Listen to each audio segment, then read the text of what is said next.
All right. Hello, I'm Joe Dragoni. Today I'm going to record how to calculate gross profit. So, as you can see here through this Google Colab code that we've produced this through Google Gemini. Our first step is to calculate revenue, which what we'll do there is we'll get the sales price per unit, so each individual sales price.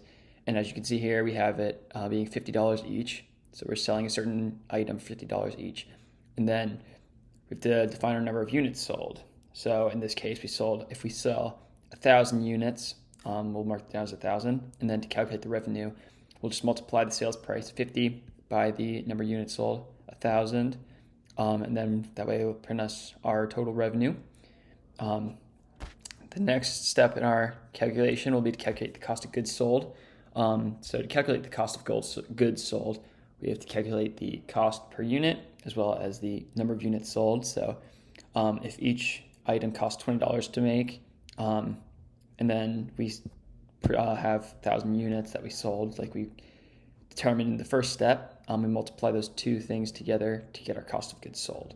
So the $20 times 1,000 units. So then our last step in this process will be to compute our gross profit.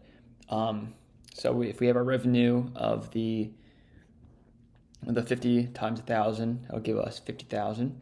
Then if our cost of goods sold is the 20 times 1,000, that'll be 20,000. So calculate our cost or our gross profit here.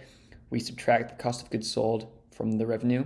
That should give us 30,000. So we'll run this code here just to make sure it produces the correct output.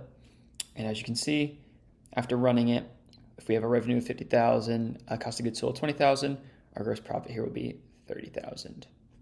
And so through this, I've learned how to use gain a little bit of insight how to use Python and Google Colab to calculate the revenue, the cost of goods sold, and end up with our gross profit. Thank you.